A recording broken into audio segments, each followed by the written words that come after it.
Welcome to Impact Farming, where we introduce you to the people and ideas that will have a massive impact on your farming operation. Brought to you by Farm Marketer. Sit down, start the engine, and let's roll with today's show.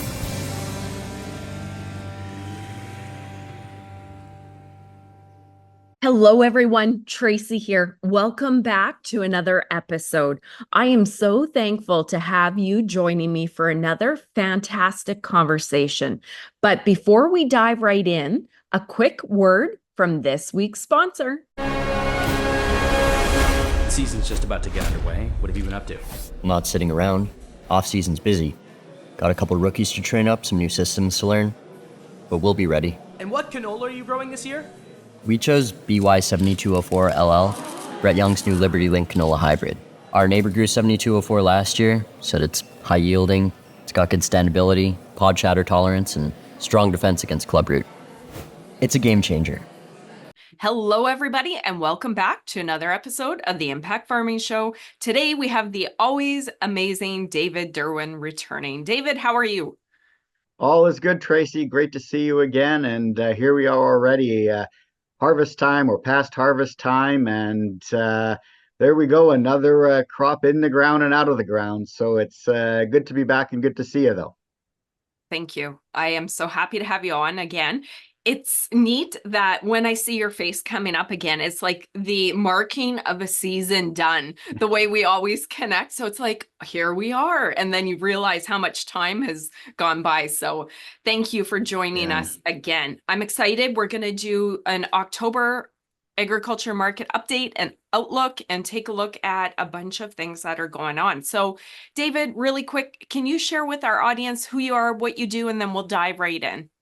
Yeah, absolutely. And again, great to be on the show, Tracy. Thank you for that. And again, David Derwin, and I work with Ventum Financial, working with mostly farm businesses, helping them navigate the markets, manage risk, take advantage of opportunities.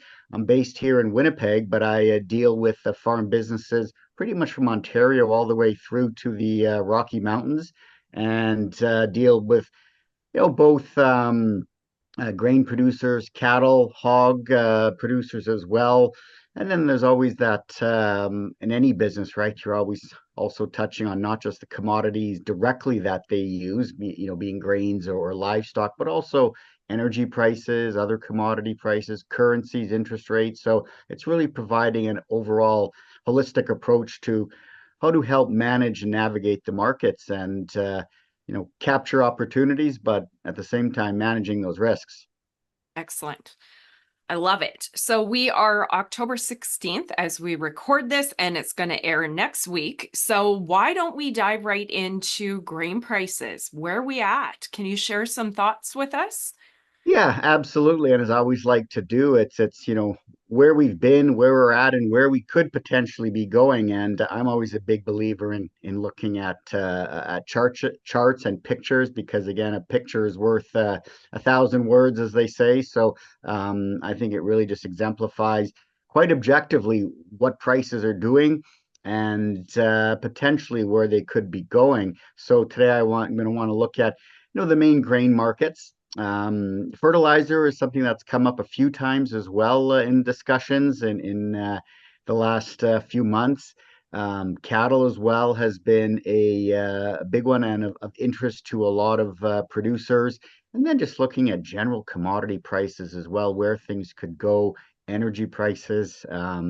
And as always, I think the currency in the Canadian dollar is something of important to note. So that's sort of the overview of what we'll go over here today. And, in terms of pricing, it's always looking at trends and patterns. What are these markets doing? Where could they be going? And what does that mean, right? Especially how it relates back to the marketing side of things.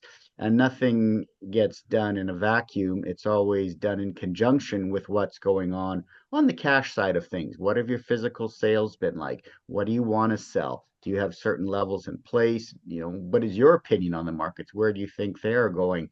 So we'll look at a few charts here that will provide a little bit of guidance on where we could be going. So I'm just going to share my screen here so that we can have a look at where markets have been, and again, where they could be going. So this here is a chart, a long-term chart of canola going back to just before the pre-COVID times, and we've certainly covered a lot of ground in that time frame. So it's always good as a refresher to see where we've been. And if you look at the very beginning of this chart, canola was trading around 500, 550 US or Canadian dollars a ton. And then we had a series of events that really started to push pricing up. Of course, we had COVID, and then we had a little bit of drought. And then coming into 2021, we had issues with the Russia-Ukraine war, and that really caused prices to go up quite dramatically, and it more than doubled up to about 1,200. And then since then, it's been kind of a choppy but fairly gradual decline on canola prices. And we always look at where we've been to try and get a sense of where we could be going. And very much in the past year here, canola has kind of been in a trading range of maybe about $600 to $700 a ton, and we're sitting at around $600 right now. And still at these levels, there's some people might be a little bit surprised that we're still down at these levels, given just some of the yields that we've seen across the prairies. And I know from talking to a lot of people that there's been a lot of now that most of the canola is off the fields, there's been a lot of pretty good, close to average, a lot of below average, far too many well below average, and then quite surprisingly, a few that were just fantastic and great and well above average. Now those are few and far between. So on average, I would have to say that typically the feedback that I've gotten in terms of what their yields have been has been sort of below, maybe well below average, in that area, a lot in the average area. So that's kind of what we've seen. And we look at the StatsCan numbers based on expected canola production. Those numbers are always up for debate, but what is harder to debate is just what prices are doing, right? We've been in this range and we're just hovering around 600 right now. And I mean, unfortunately, it's something where, as I like to say, the term, financial gravity continues to pull away at not just canola prices, but a lot of these grain prices. But canola is such an important one to so many producers here in our prairies that it was good to start with that one to just see where that's been. But canola especially does not live in its own world. It's greatly affected by soybean prices and soybean oil, and what European rapeseed prices would be doing, to some extent palm oil around the world too. So a lot of these oil seeds have really been continuing that drift lower and continuing to pull at it on the downside. So what does this mean? From a marketing point of view, is any type of rallies that we see, and we've had a few lately where they've got up to that $700 level, they very much are an opportunity to capture some decent pricing. There was that announcement recently by China, a little bit of a tit for tat based on some of the electric vehicle tariffs that Canada has mentioned, and steel and aluminum. And not too long after that, we did have the announcement out of China as it relates to canola and potentially anti-dumping, and that's an investigation that they've either started or going to start. It could very well take almost up to a year for it to all complete. But in the meantime, we've had a fair bit of volatility in canola, had a fairly big drop and then a jump back up.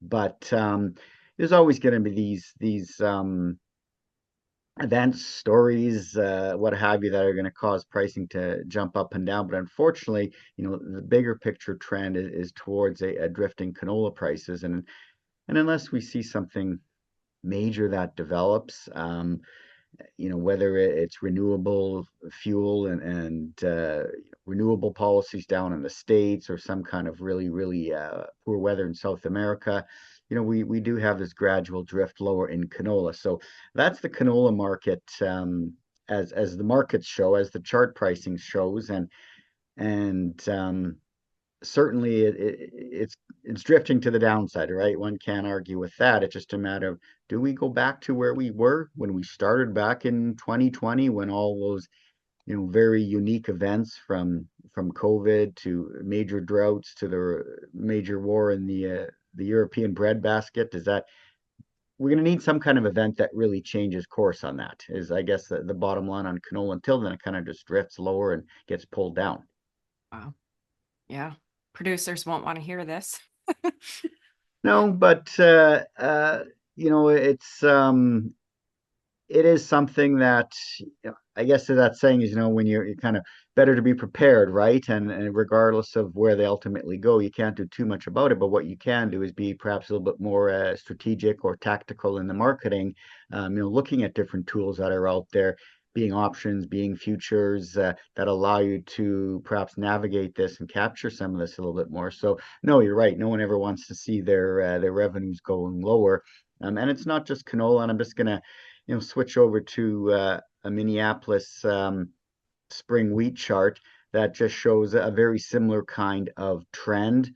And perhaps it was a little bit more extreme, and especially on the upside here, just because of the amount of wheat that was produced and grown throughout Russia and Ukraine. And so it too obviously had a very big jump. And since then, it's just been drifting lower and lower and lower. We've kind of gotten back to an area here where there has been, perhaps a little bit of on a much longer term basis, a level where it's I'm not going to say cheap again, but it's certainly come down a long way. And we're starting to see a few things change on the wheat front, where we can see rallies in these markets. And in fact, a lot of people have started to look at ways to, if they've sold a lot of wheat, and if they're looking at strategies to perhaps recapture some additional revenues from wheat, given how low it went and how, if they had to sell at harvest time.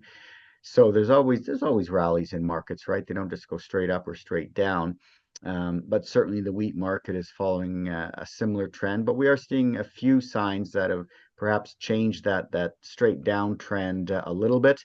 And I mean, it's not unusual for markets to rally 10, 15, even 20% in any given quarter or 6-month period. So one also has to be prepared to try and capture that, and whether that means on old crop or even on new crop, especially with something like a canola. There's already a lot of people out there that are looking at next year this time and saying, okay, I could still grow canola at some pretty good margins right now. So how can I capture the current prices that I'm seeing?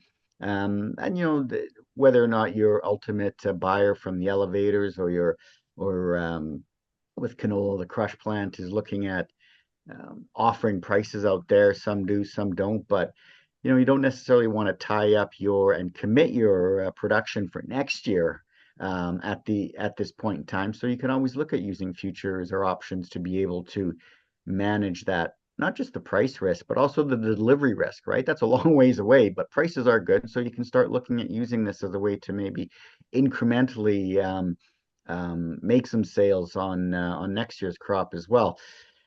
Because, as like you say, Tracy, if we've got these markets continuing lower, no one wants to see that. But, this is the environment we're in. And we've just seen it here on this wheat chart, how over time in these last couple of years, it has just drifted lower. And there's nothing, never say never when it comes to markets. And yeah, it can drift lower. Can it drop another,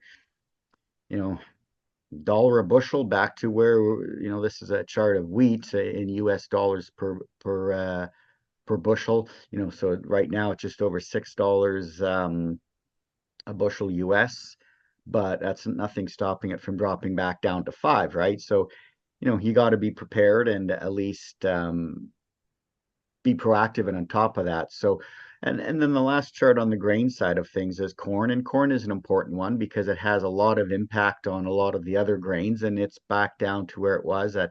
It shows 401 there. That's just cents US. So $4 is what that comes down to. And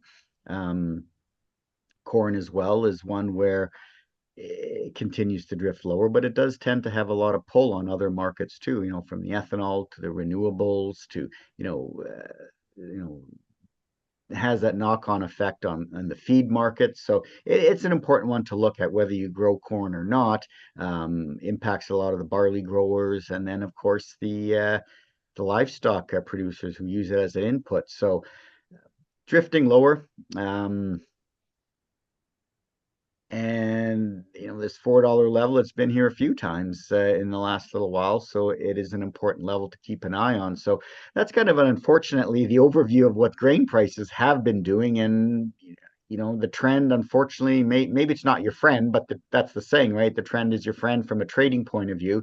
And maybe a better one is um, a body in motion tends to stay in motion, right? And from the world of physics, and these markets often exhibit the same kind of trading pattern when they're going to continue their way lower unless something big impacts them. And for now, there's nothing that's developing to really cause that. So it's kind of slowly grinding lower in the time for now, anyways.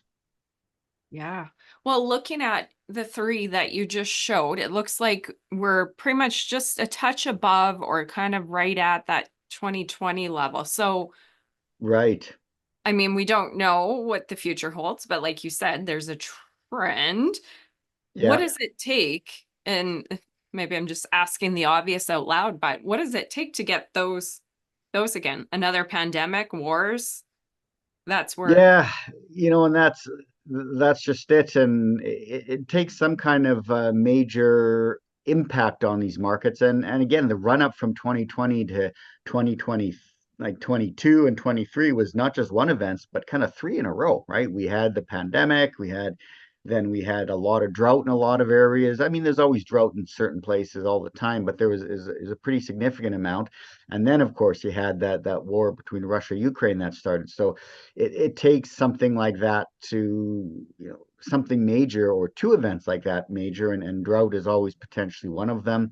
Hmm. Um, Yeah. but in the meantime, that's just the supply side of things. There's always the demand side as well, and that one can sometimes be a little bit more difficult to quantify or get a handle on, because a lot of the big buyers, you never know what their needs are, their desires are, and um, and that can be, the major buyers around the world, right? It's gonna be a little bit harder to try and get a grasp on that. So, and that's where in these markets, absence of any kind of big impact, status quo in the sense of it just kind of grinding its way lower, which is not, nothing that we want. But it's interesting. There's been a lot of discussions I've had with clients as well about, yeah, we've seen these grain prices go down, but there's always the other side of the equation from a farm, income statement or balance sheet point of view. Maybe in this case more the income statement point of view, but we know that revenues and grain pricing has come down. But it was often said, the fertilizer prices have been,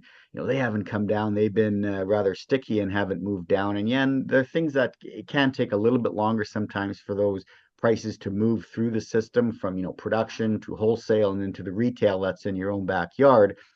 Whereas grain prices tend to trade instantly every day. Those fertilizer prices and other inputs too really do take a longer time to work their way through the system. But I'm just going to switch over now to just a couple of fertilizer charts that I follow on a regular basis, just to kind of get a sense of that, to kind of understand, both sides of those equations. And this is just looking at potash prices over the past couple of years. And the blue line up top was 2022, and then the green line was last year, and then the red line is this year. And as you can see, at the end of last year, the pricing really was quite stable and had been going sideways pretty much all this year here as well. And this is just one pricing source that DTN uses. It doesn't mean it's exactly you're gonna see in your own backyard. But the comment was, up till a couple of months ago, we just aren't seeing these fertilizer prices drop lower despite grain prices, and we've started to see a little bit of that now, at least based on some of these sources here in the States. So we are seeing a little bit of that come into play, which makes sense. I mean, longer term, there is a connection between, you know, grain pricing and fertilizer prices. I mean, naturally, they're all part of the same equation, really. So we're starting to see that move down a little bit, which can be helpful to some. This one here is another set of fertilizer inputs, and same kind of thing where, you know, it's dropped dramatically since 2022, but in the last year it's been going sideways and starting to perhaps drop again. So that's something that maybe helps out with the margin side of the business a little bit.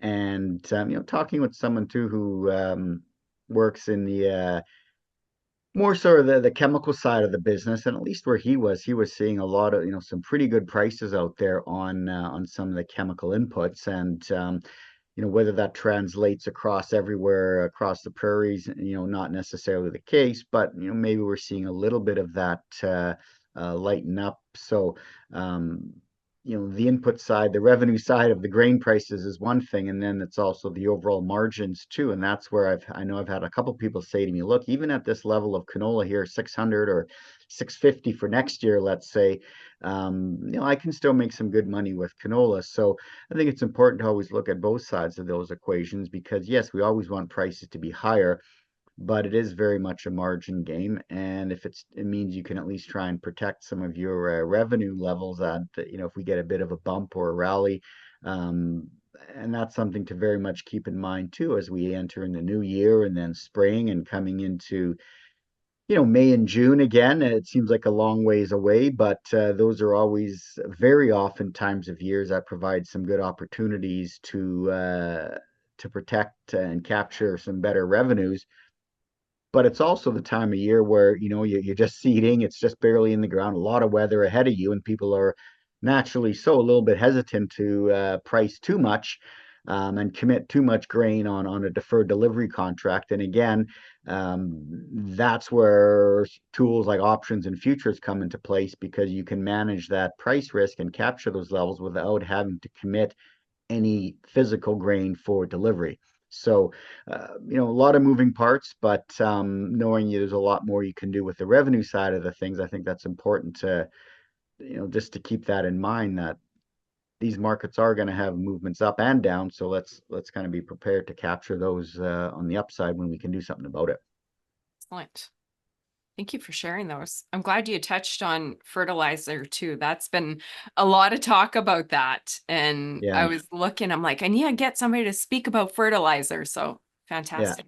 And it always comes up too. I don't know how many times people have asked me, so can we use, you know, are there any fertilizer futures out there? And I mean, you know, rewind 20, 25 years, and yeah, there were fertilizer price or futures prices and futures that traded. I mean, not anymore, but that doesn't mean that one can't be a little bit more tactical or savvy on the physical market. And farmers know that better than I do, because it's not something that I'm close to and involved in every day. But if they see some good pricing, you know, they can jump on those opportunities and try and buy something cheap, and maybe at the same time think a little bit too, you know, what I need to be selling my canola at to, you know, for it to really pencil out based on some of the fertilizer pricing that I've got. So yeah, it's an important one. It's just not one, unfortunately, that's widely traded enough.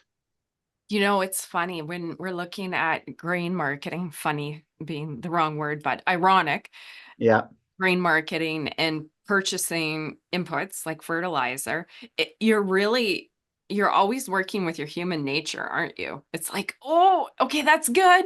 It's good. Should we buy? Should we yeah, lock in? But it could get yeah, better. And then yeah. it either gets better or goes lower, right? It's just working with this up here.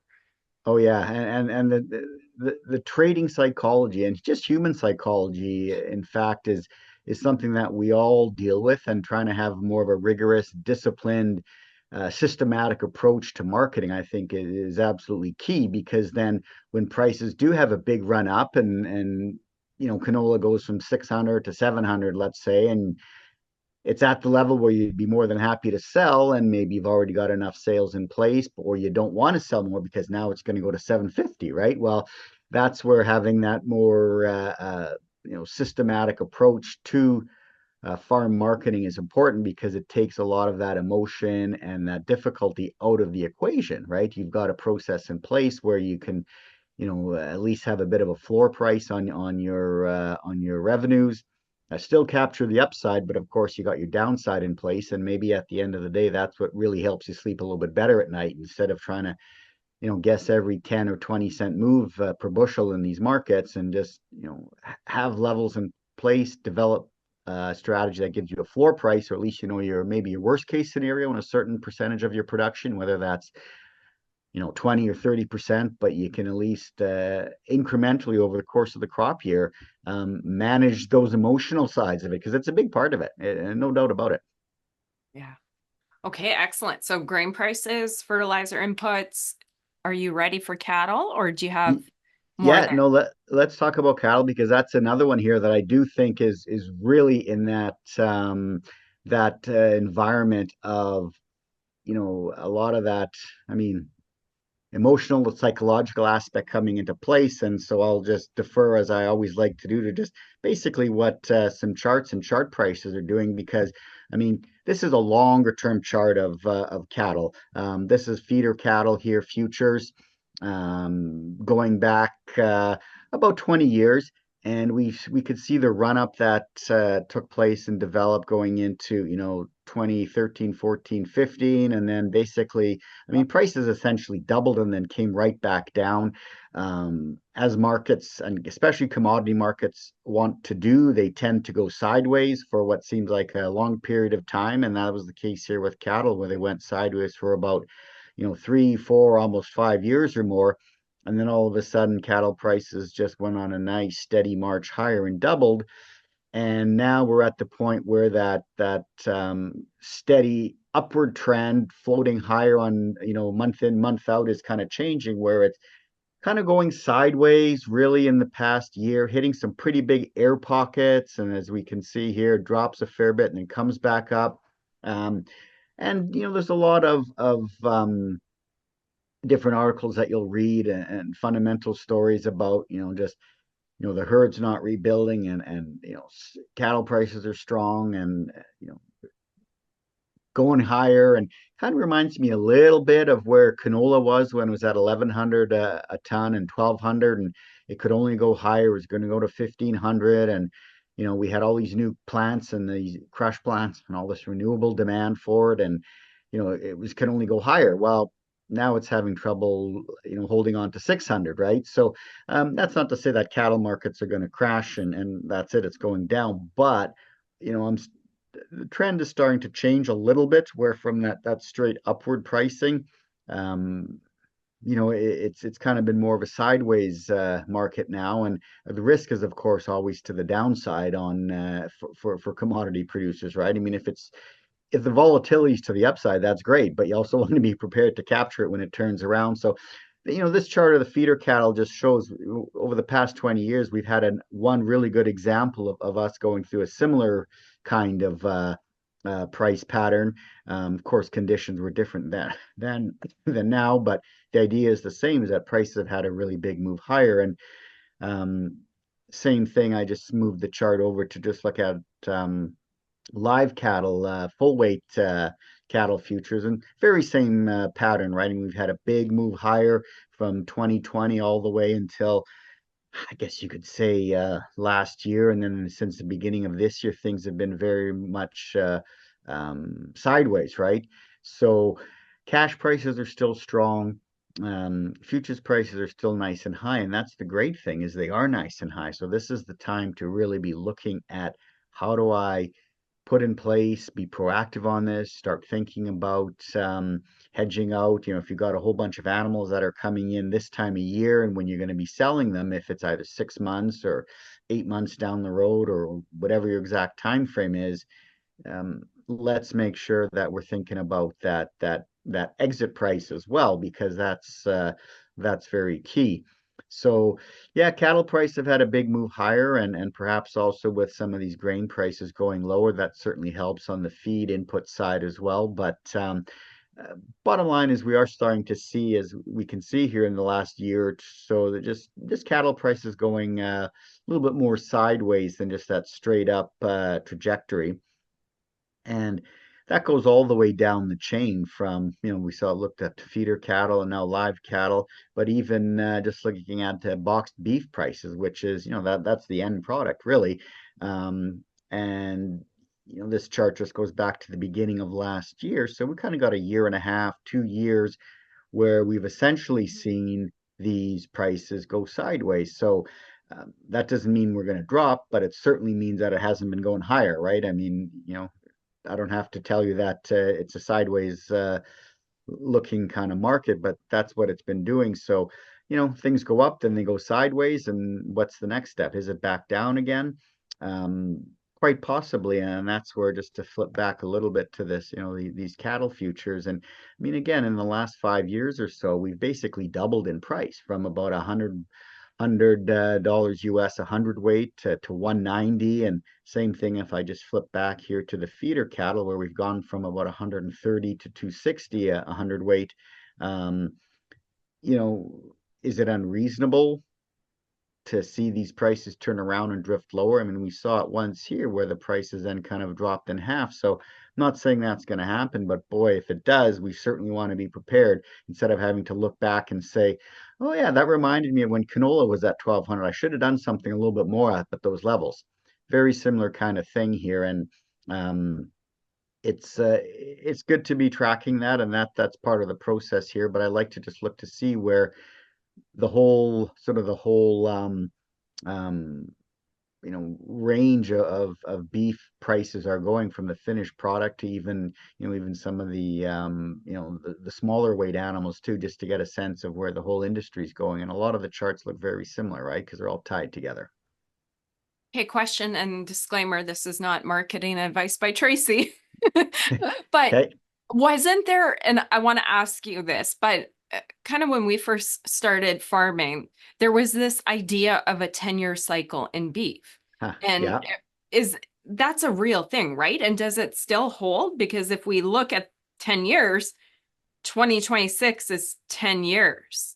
Yeah, yeah. Well, yeah, I'm glad you mentioned that actually, because I did have someone I was talking to the other day who mentioned that, because not just his dad, but even his grandpa too. They've been in the cattle business for literally decades, and that was exactly mentioned how you know true that is, really. And it's not going to be exact, but yes, Tracy, you're right, that is something. I mean, if we look at these last couple of charts, for sure, I mean, it's almost exact from 2014 to 2024. Same thing with feeder cattle. It's been a 10-year period. And that was mentioned too by this one fellow, just how he's noticed in their family farm business that's been the case for many, many, many years. And it's looking like it's setting up pretty well this time around here too. So I would say yes, and that's based on people who've been doing it and involved in the cattle business for a long time. Yeah. We're trying, Anthony and I, we have this internal thing. We try not to be the typical mindset that says this is going to last forever, because we know Right. not. And Right. we call it $1,600 calves. That used to be the high there back in 15, I think. Right. Say it's not, everybody expects that all the time. So what it's going to drop to now, but that's kind of our thing. We're like, okay, we're getting close to 10 years. How much longer do we get of this? And one other thing, can I toss out here real quick? And I Yeah. don't even know where I heard it. They say track heifer retention in the Right. cattle market. When farmers start keeping their heifers back, that's when the prices Right. start to go down. So I just heard that the other day, and I'm just, pardon me, learning as we go, right? Too, because we've been farming. Oh, when did we start? I can't even remember. Oh, however, we haven't even been through 2 cycles. So Right. you're still Yeah. kind of learning as a producer and as a person, right? Yeah, and that's a good point. I've read a lot about that, just that retention and rebuilding of the herd, and that's something that you're right. It has not been starting yet, and these cycles are only approximates, right? So whether that starts beginning this year or next, but it's getting to the point where it's kind of like an elastic. You can only stretch it so far before it springs back or snaps completely. So, Yeah, and a lot of it is you know, it's going to depend on a lot of variables, and that's why perhaps the exact timing of that cycle isn't an exact science. But you're right that that's a big part of it too. Is at what point do you get that retention, and does that herd build again? And but then that's only the supply side of things. The demand side of thing is big too. Um, and you see it in a lot of areas where they just talk about, just the economy in general slowing down. And is what does it take to, you stop going out for that, you know, $50 steak and $100 bottle of wine dinner, and all of a sudden that changes the economics of the demand side of things too. And I mean, I've got a couple of boys at home too, and of course, yeah, they love their steak. But you know what? When you look at some of those prices, you say, maybe we just have chicken tonight, okay? So Yeah. it's one of those things where. At the margin, it gets to a point where it does get a little bit stretched, and perhaps the economy changes, and just comparables, right? I mean, it's also what are the substitutes, and you can't necessarily substitute beef itself for something, but you can substitute proteins, right? So that is an important part of it, is just the demand side of the equation too. And I had someone else mention to me the other day just how some of the packing plants, I mean, their margins aren't as strong as they used to be. So, they're the big boys in this equation. So that can change things as well, right? Just that demand coming from the packing side of it too. So yeah, the supply and demand work together. It's not always just about looking at the supply. It's the demand side that is extremely, of course, important in this. They're opposite sides of the same equation. Yeah, you're right. There's so many things to look at. And even you look at heifer retention and building the herds. Well, our herds shrinking, shrinking, shrinking. Is it going to rebuild? With grain prices being lower, cattle tend to be higher. So do we get Right. an extra bit? But then there's big campaigns against beef, right? You look at a lot of talking about marketing, there's a lot of negative being put onto beef, onto consumers, right? That Yeah. it's not great for you. So what is that perfect storm there where how much longer do we get because of all Yeah. those variables, right? Yeah. Are we a Yeah. genie with a hat that we're gonna guess? A wizard hat? Yeah. Yeah. Yeah, Yeah. no, but that's it. But you look at, yeah, and that's where it comes back to just looking at the pricing here of where cattle have been in the last several years here, and it's a different situation, right? Again, I think of canola as an example from, let's just call it about 500, 600, and marched its way to about 1,000, 1,100, 1,200, and since then it's reversed. And cattle markets, they're a commodity, just like grains, just like so many other commodities. And we'll look at oil in a moment here too as a good one. I mean, these oil prices, they doubled in value, and now we've kind of dropped back down in half. So that's often a tendency in any commodity market, is to have those big swings higher, and then it just gives back and it falls back down to the level where it was before. So maybe I'll jump through to just some general commodity prices Can on I that ask you note a then. question, David? Yeah, of Quick course. question. So the cattle producers here, and my skeptical mind, and kind of looking and what we're paying attention to, Right. it's safe to say somewhere we're going to have an adjustment. I mean, we don't need to be a wizard to say that, just like the grain Yeah. prices, all of that. What can a producer do to lock in these prices, and for how long? Well, there's a lot of things that can be done, and everyone's operation is different. But the same tools that I talk about in terms of options and futures with corn and wheat and canola and soybeans and so on. Those markets, those hedging markets exist for cattle as well, for both the sort of 800-900 pound feeder animals, as well as the full weight, 12, 13, 1,400 pound full weight fats. There are options and futures that can be used on that. And I mean, in some of these markets, you can go out a year, but one thing that you can always do too, because many of these operations tend to have kind of an ongoing, in and out type of business, right? You bring in smaller animals and feed them, and they become bigger animals on the other end. So there's ways you can kind of just do a bit of a continuous a strategy, because you always have some element of exposure on the selling side, to have kind of a rolling forward strategy. So you can do it continuously in many ways, but even on a one-off basis. I mean, for live cattle, you can go out a year on futures and to some extent options. Feeder cattle, it's maybe a little bit less because the market's just a touch smaller and not quite as liquid. But there are ways to manage that, those time gaps, right, where you can put in place some protection, and then when kind of the protection's up, you can roll it forward at the same time too. So you can do it on a continuous basis, so that just because someone might be selling animals this time next year and the options market only goes out to perhaps August or September of next year, well, there are ways you can bridge that gap by using options that maybe go out until only August or September. And then when that time frame comes, you can revisit and say, do we want to continue doing this? And if these markets have rolled over and they start to drift lower by then yeah, you in a downtrending market, you certainly want to have more protection rather than less in place. So, that's what you can do, at least from my world anyways. That's the best strategy that you can use, as well as just I mean, some places you can forward sell too. It all depends on who your buyers are, but there's a few things out there that you can do.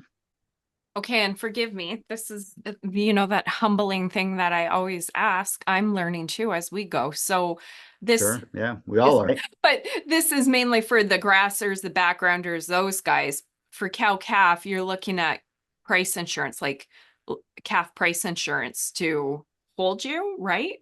Yeah, there is those tools out there as well, and I get sort of mixed feedback from clients about that. Whether, I mean, many years ago, it was something that was really quite sought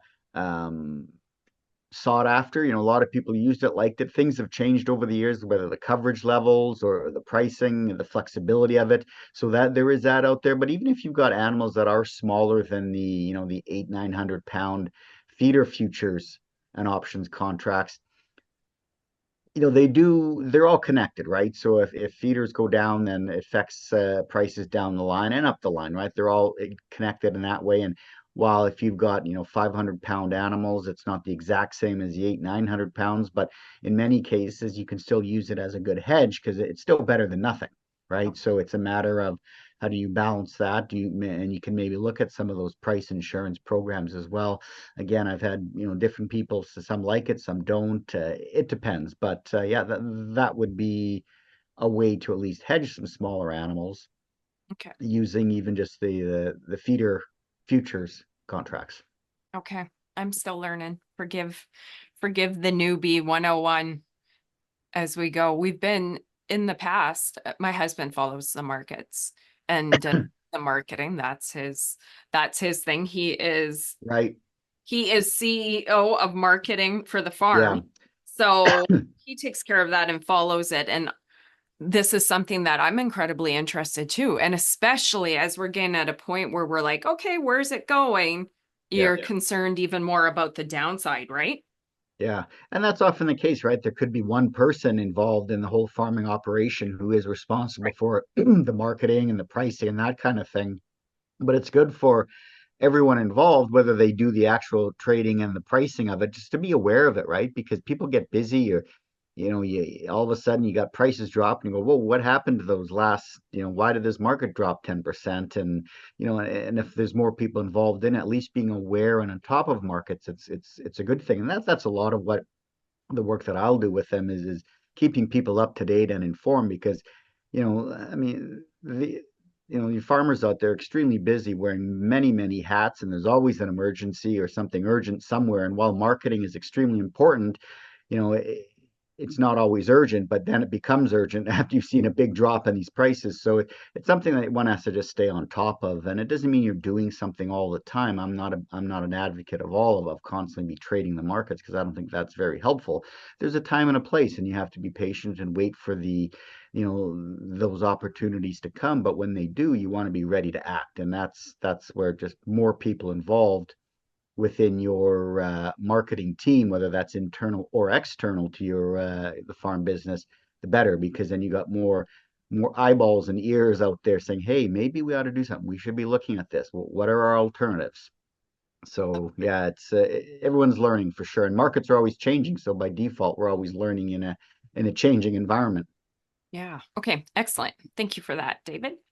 Okay. Did you want to go on to commodity and crude oil trends? Yeah, I'll do it quickly here in the sake of just to finish and round things out here. This is just a very broad-based commodity index. It's the Bloomberg Commodity Index, and within that would be probably a couple dozen different commodities, certainly energies, oil and gas and diesel, and metals like copper and silver, and of course agriculture, corn, wheat, pardon me, soybeans, cattle and hogs, and even some other food products that trade futures like cocoa and sugar and that kind of thing. So it just gives a very good sense of where commodities in general are. And yeah, just like we saw in the grain prices and in cattle back from 20 to 21 to 22, and we did have a commodity price inflationary environment, if you want to call it that.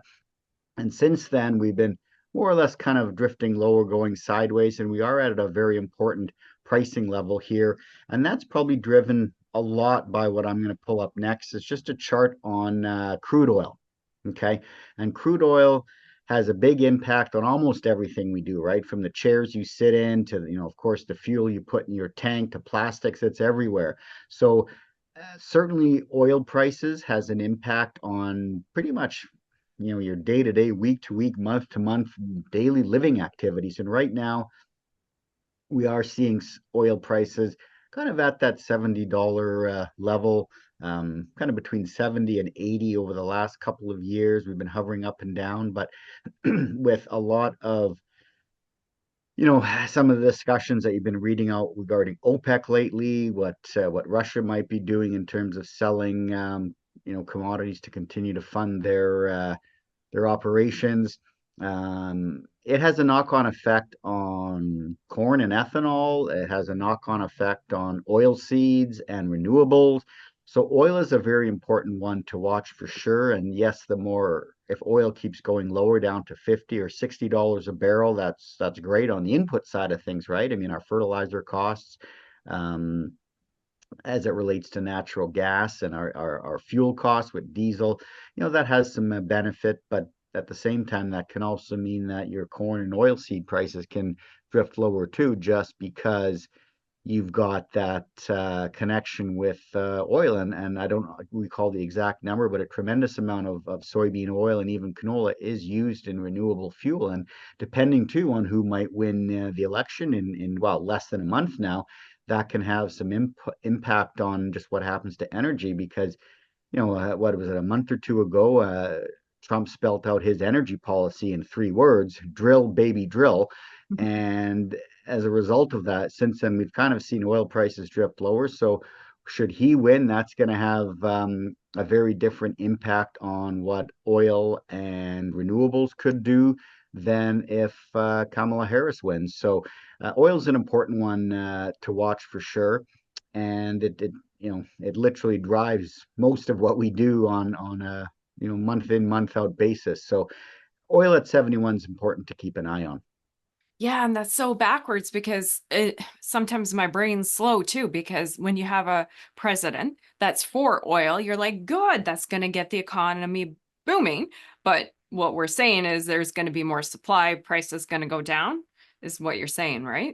Well, that's a thing in terms of being able to really encourage their domestic market and perhaps reduce some of their imports, or I don't know if it's dependence on foreign oil, but certainly reduce the purchasing of it. And I mean, the U.S. has got a lot of oil deposits and reserves, and I mean, they got a huge oil industry there too. So for them to be in a situation where they can pump more, I mean, the volumes going through would be better for them as producers. You don't want prices to go too low, but if they make it up in the volume side of things, it's to their benefit at the expense of maybe different places around the world, which is maybe not as friendly for getting their oil and their inputs. But yeah, I mean, it was basically his idea was just to really expand the production side of things, which would mean more supply and in theory lower pricing.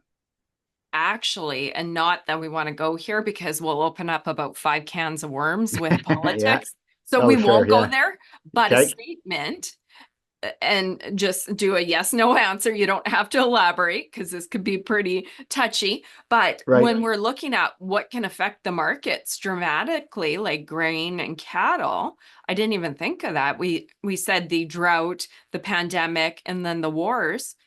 If Right. Trump gets in, he's very much make America great, stop importing. What's that going to do? Would that have an impact? Yeah, I was just looking and doing some analysis the other day about just what pricing has done under, in the 4 years that he was in power, what from 2017 to 2021, and I just did a very cursory look, so I don't have definitive answers. Maybe we'll save that for our Okay, next okay. episode.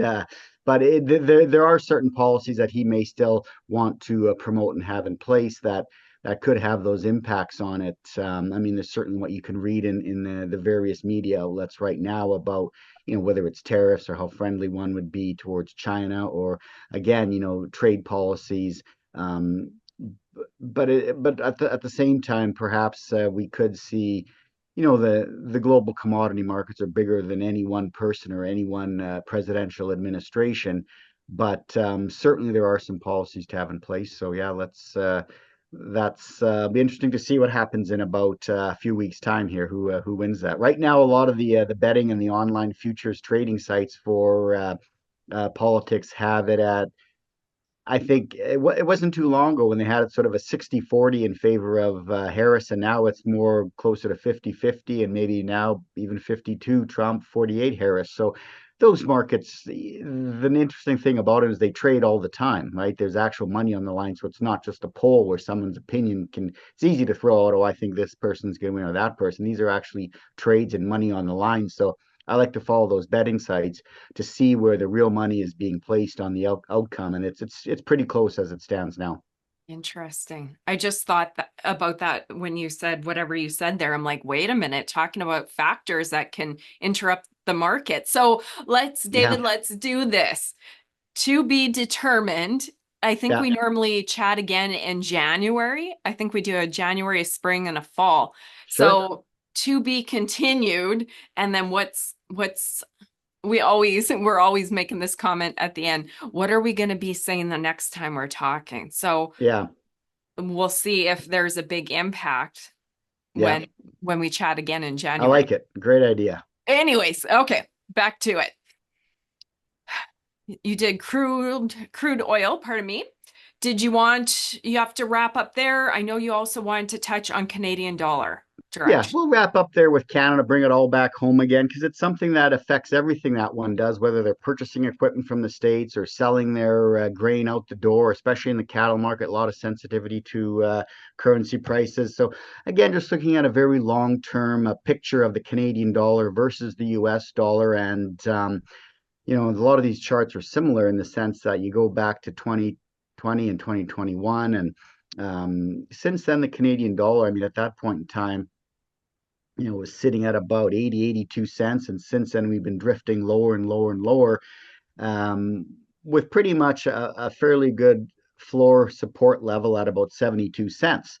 And we've come across that level for quite a while. And we've been in a range here trading for almost 2 years now where the currency has been, again, 72 to 75, maybe 76 at a couple points in time. But as it stands now, you know, financial gravity, certainly doing its thing on the Canadian dollar. And The dollar too is always impacted by external factors. Crude oil is a big one. What commodity prices are doing, from copper to lumber to wheat and canola, those are all big exports of ours. And then also the differential between our interest rates and those of the U.S. Federal Reserve. And right now, that's very much in favor of the U.S. Their interest rates are a lot higher than ours are. At the same time, commodity prices drifting lower. So,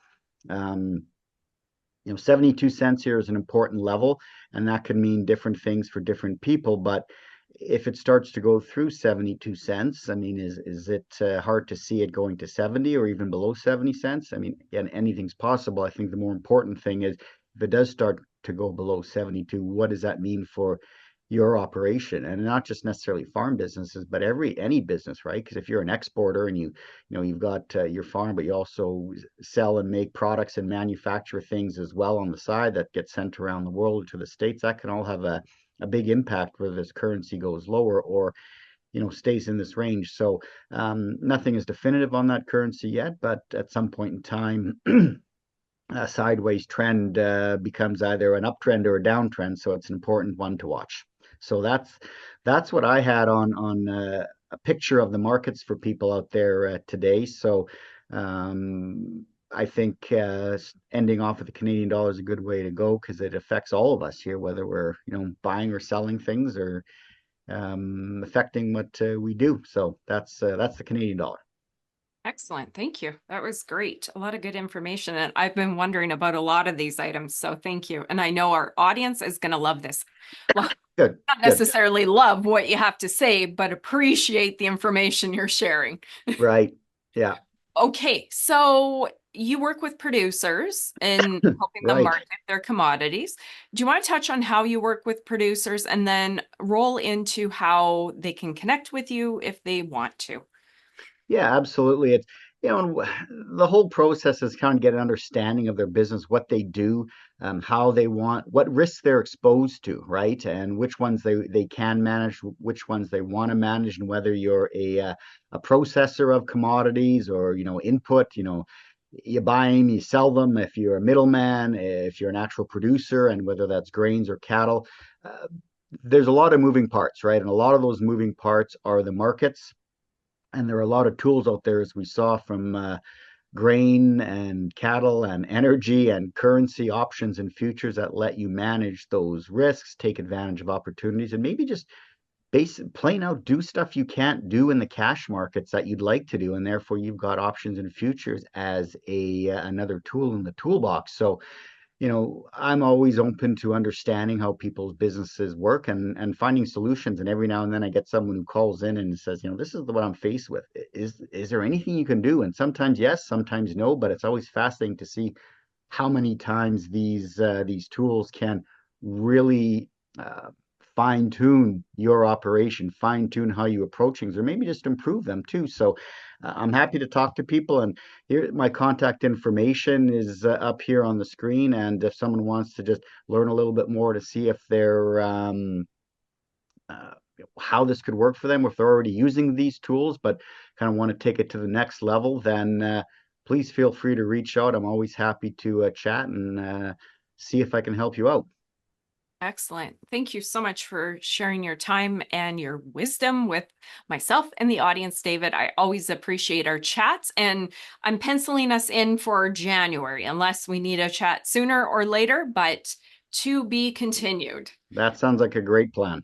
Excellent. Thank you again, David. You and the audience, if you enjoyed this episode, like it, share it, and get it out there so other farmers can hear the great information that David shared. Thank you. See you next week. Bye-bye. Bye-bye. You've been listening to Impact Farming. For more great episodes and articles designed to help you manage and grow your farming operation, head on over to farmmarketer.com. Don't forget to sign up while you're there. We will see you on the next episode.